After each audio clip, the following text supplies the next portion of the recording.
திமுகவின் மூத்த அமைச்சரான ஐ. பெரியசாமி அவர்களின் வருமானத்தை விட அதிகப்படியான சொத்து சேர்த்துள்ள வழக்கை உயர்நீதிமன்ற நீதிபதி ஆனந்த் வெங்கடேசன் அவர்கள் இன்று விசாரிக்க இருக்கிறார். தொடர்ந்து விசாரணையும் நடத்தியிருக்கிறார். இந்த வழக்கானது இன்றும் நாளையும் தொடர்ந்து நடைபெறும் என்றதை குறிப்பாகவே நீதிபதி ஆனந்த் வெங்கடேசன் அவர்கள் குறிப்பிட்டு சொல்லிட்டாருங்க. இந்த வழக்கு 2 நாட்கள் நடைபெறும். 2 நாட்களின் போது ஐ. பெரியசாமி அவர்களின் குற்றமானது நிரூபணம் செய்யப்படும். திமுகவில் தன்னுடைய அமைச்சர் பதவியை இழப்பதோடு அவர் 3 ஆண்டுகள் சிறை தண்டனை வழங்குவதற்கும் வாய்ப்புகள் அதிகமாக இருக்கிறது.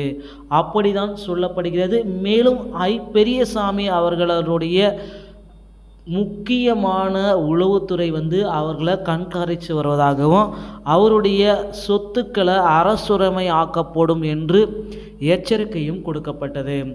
ஐ. பெரியசாமிக்கு எதிரான அனைத்து ஆவணங்களையும் லஞ்ச ஒழிப்புத்துறை உயர்நீதிமன்ற நீதிபதி ஆனந்த் வெங்கடேசத்தில் பட்டியலிட்டு ஆவணங்களை கொடுத்திருப்பதாகவும் தகவல் வந்திருக்கு. தற்சமயம் நீதிபதி ஆனந்த் வெங்கடேசன் உயர்நீதிமன்ற நீதிபதி ஆனந்த் வெங்கடேசனிடம் முக்கியமான தகவல்கள் வந்திருப்பதனால ஐ. பெரியசாமி கையும் களவுமாக பிடிபட்டிருக்கிறார். ஸோ இன்று வழக்கு விசாரணைக்கு இன்று மாலை எடுக்கப்படுகிறது. அதற்கு பிறகு நாளையும் வழக்கு முதற்கட்ட 2ஆம் கட்ட விசாரணை நடைபெறும். ஆனால் முதல் கட்ட விசாரணையிலேயே அவர் குற்றவாளி என்பதை நிரூபிக்கப்பட்டதாங்க. இதை பற்றிய ஒரு முழுமையான தகவலை தான் இந்த வீடியோவில் நாம் இப்போ பார்த்துட்ருக்கோம்.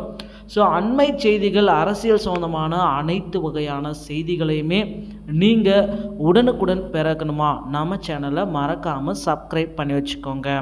நீங்கள் சப்ஸ்கிரைப் பண்ணால் மட்டும்தான் அரசியல் வட்டாரத்திலிருந்து வெளியாகக்கூடிய எந்த ஒரு தகவலுமே நான் உங்களுக்கு உடனடியாக நோட்டிஃபிகேஷன் மூலமாக கொடுக்க முடியும்.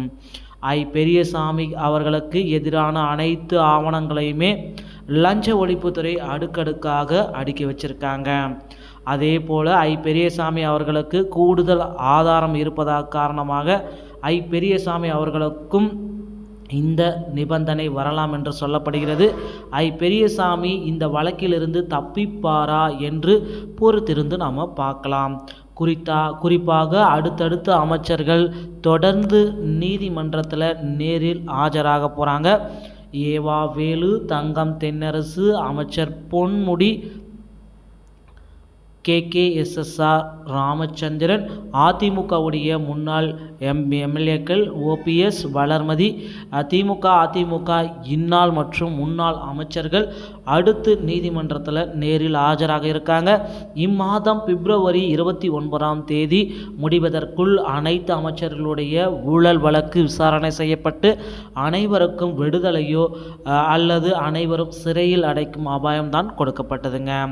ஸோ உளவுத்துறையால் திமுகவில் 5க்கும் மேற்பட்ட அமைச்சர்கள் கைது செய்யப்படும் அபாயத்தை ரெட் லைட்டாக திமுக கொடுத்திருக்காங்க. ஐ. பெரியசாமி அவர்களுடைய நீதிமன்ற தண்டனையிலிருந்து தப்புவாரா இல்லையா என்பதை நாம் பொறுத்திருந்து நாம் பார்க்கலாம். இதுபோல் அண்மை செய்திகளை நீங்கள் உடனுக்குடன் பெறணுமா? எங்களோடு தினமும் பயணித்திருங்கள். நன்றி, வணக்கம். அடுத்த வீடியோவில் சந்திக்கிறேன்.